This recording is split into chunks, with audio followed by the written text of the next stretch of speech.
You guys, 183 housing markets could be falling by 20% soon. We're about to get into it, but first we need you guys to hit that like button and subscribe so that you guys never miss a market update.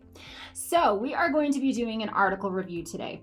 This one is by Fortune, and we're going to kind of talk about how Moody's Analytics chief economist Mark Zandi came to Fortune with a bold proclamation. And he said that the U.S. housing market was entering a housing correction. Now, what's interesting about this is a lot of people pushed back and said that he was wrong. That sounds kind of familiar to me. I mean... Who else was predicting that the market was going to start dropping back in the end of May and early June? Somebody else. I'm trying to think. Yeah, and a lot of people said that they were wrong, too. And we heard it all over. People like, you don't know what you're talking about. This. Guess what? We were right. Let's just say it like that. Yes, we were. And you know what's interesting? The same thing happened to Zandi. So it was dismissed by many in the real estate industry. Housing bulls through that tight supply and favorable millennial use, first-time home buyers demographics would continue to propel the pandemic housing boom forward despite spiked mortgage rates. They were wrong and Zandi was right.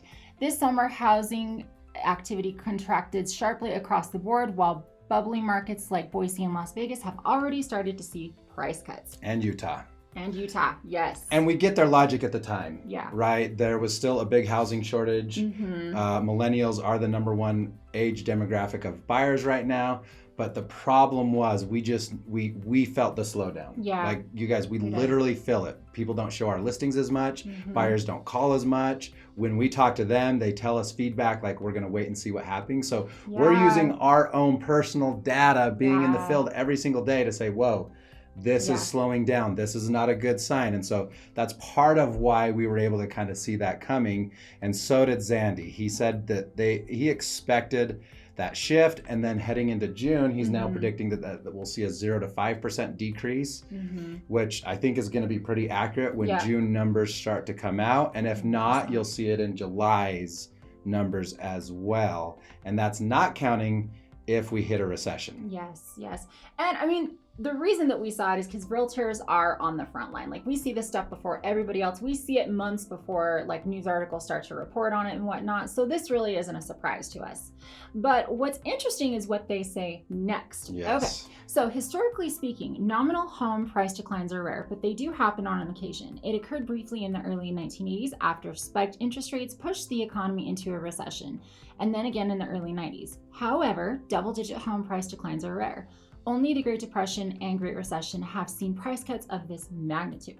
So this is something that we've actually talked about a lot as well, about how those are the only two times that we've seen prices go down in double digits. Double digits. And that's a very key point. Yeah. Because back in early June, we said we expect prices to go down somewhere between 5% if it's good. If it's not so good, it could hit 10%. And if it's really bad, then it could hit 15 to 20. Yeah. And so... But knowing that there's only two times that this happened, and in fact, we actually will get into, it said it right there, in the early 80s, it only went down a little bit. So we're kind of balancing that. We know in early 80s, there was a lot of inflation, just like we're experiencing today, very similar to what was happening. So we're taking that data into account, and so is Zandi. So he's saying, look, it could be 10%, but like also there's only been two times in history, so don't quite hold your breath. But they've identified 183 cities who are the most overvalued, and the percentage of what they're overvalued will help determine whether they might be one of those areas that does see double-digit decline in home prices. So let's get into Utah specifically as you guys look into this map. We'll start with Utah County. All right, so we are 20% overvalued in Utah County. Not too bad. Yeah, not too bad. Not too bad considering how much we went up, leading the nation last year, second leading in the nation in home prices. And we've led the nation in appreciation over the last 12 years. In fact, ever since 1990, no one has appreciated more than Utah in any other part. That's so cool. All right, next we have Salt Lake, and we are 32% overvalued in Salt Lake. So a little more painful. It gets worse as we go north. Ogden, Clearfield area, you guys are 50% overvalued. Ouch. So, and we've actually seen those in our stats already as we've looked at July stats, and we've shared with you guys August statistics. it's very clear that the Ogden, Davis County, the further north you are, the more inflated, and we've seen those home prices go down. Yes. And but we're not Boise. Yeah, seriously. So, I was at a conference a couple weeks ago, and I was talking to an agent from Boise, and we were talking about this. The housing markets that have the most appreciation have had the sharpest declines this year. So first, we've got Boise overvalued by 72%. Charlotte overvalued by 66%, and Austin overvalued by 61%. Those Texas people, they're the most stubborn, right? I love Texas. I love them, but like they always think that they're like the best at everything there is. But Austin, you're not looking good right now. My hair fit in really good in Texas. I bet. With all the humidity just make it puff up. Oh my gosh, yeah, it was terrible. All right, so we've actually got a graph down here as well that kind of shows the trends in what the ratio to overvalued to undervalued is. So yeah, and that's kind of similar to what you guys saw up top. We'll read this part. He says, heading forward, Moody's Analytics expects the 183 markets overvalued by more than 25%. To see home prices decline by 10 to 15%. That's assuming a recession doesn't manifest. If a recession hits, Moody's Analytics expects those 183 significantly overvalued regional housing markets to decline by 15 to 20%. Ouch. So this is where we have to get into more macroeconomics, and we've got to figure out a couple things. So Utah specifically still has a 30,000 home shortage. Rent prices are rising at a rapid rate, and they are still extremely high. Yes. And so I don't know anything about Boise. I don't know anything about Charlotte, about Austin, some of these things. But what I do know is that right now, over the last 5 weeks, we have seen inventory stop rising when it was rising at a ridiculously fast pace. And so that's a good sign that Utah won't see a 15 to 20% decrease. The fact that we have a 30,000 home shortage is a good sign that we won't see a 15 to 20% decrease. And if a recession hits, this is where we kind of disagree with Moody's, because when a recession hits, historically, interest rates go down. Yes. And so as we've kind of run the numbers and we've kind of seen people with their mortgage payment, which is very important, right? What is your monthly payment going to be? That's why we're stuck in this situation. Had rates not doubled, we would not be here right now. Prices would still have gone up. People want the houses. Yes, they need them. They're sick of paying rent. The demand is there.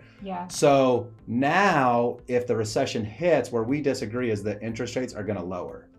And I think there's going to be that sweet spot where if the price of the house has gone down 10%, and your interest rate is now in the 4s, then you're going to see buyers get back in the market. They're going to buy, they're going to stabilize the market, and we're already kind of seeing that in the month. Now, however, Michelle, if rates go up to 6 or 7 and the recession hits, then we'll see the opposite effect. Yes, absolutely. But if that happens, though, like he was saying, we would go into a recession, but at some point rates are going to come back down. And it's all about supply and demand, and the demand is there for houses.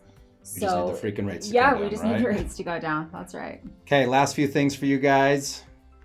Not every forecaster has turned bearish. Over the coming year, the Mortgage Bankers Association, Fannie Mae, Freddie Mac, CoreLogic, and Zillow all predict a low single-digit rise in home prices. Still, that's what they still predict. Oh, yeah. Right? Yeah, and I would agree with that. Now, just one thing of clarification. What we're telling you and what Moody's telling you is this is a 5 to 10 or 10 to 15% drop from April's high prices, April 2022. Yes. This is not taking into account the appreciation that we saw in January, February, March, and April. If you take those away, then yes, we're going to go down more. But because those were 4 good months that we've come down, we're talking about the high month of April. That's going to be that 10% drop or that 5% drop that we've kind of seen. And so when the stats come out in January, I don't want you guys being like, hey, you said the but prices actually only went down 4%. Well, yeah. Or prices actually went down 15%. Well, Yeah. maybe if you take January stats, Mhm. but we're taking from April's high. How much have they dropped from the high? Not what did they drop since Right. January. And this next part is something that we have noticed across the board happening. So sellers don't want to give up on the number in their head. Not to mention a solid job market means sellers aren't desperate.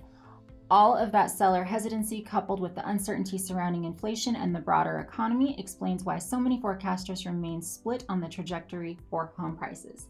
And I mean, I have seen this just time and time again. I mean, sellers get this number in their head and they want it, and they're not desperate to sell. They have a good amount of equity. They're, still doing okay. They still have their jobs. So I've seen this a lot. Yeah, we're not concerned about foreclosures. Not at all. They're right? still really low. They're 0.006% versus back in 2008 and 9 and 10 at the height of foreclosures, they were at 15%, yeah. right? So we're not worried about any of that. The job market's good. Even in a recession, they're kind of calling it a different type of recession because we know it's just due to this temporary high inflation. Yeah. So I think that's part of why Utah is seeing homes stabilize, because the sellers who thought about selling are like, no, if I can't get that number, and everyone's kind of telling me that I can't now, then I'm gonna stay put.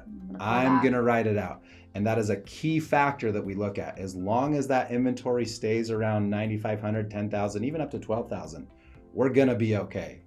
If that were to keep rising like crazy like it was, then we would see big, big, big, big problems. So in conclusion, prices, they've already dropped. We predicted that back in May and June.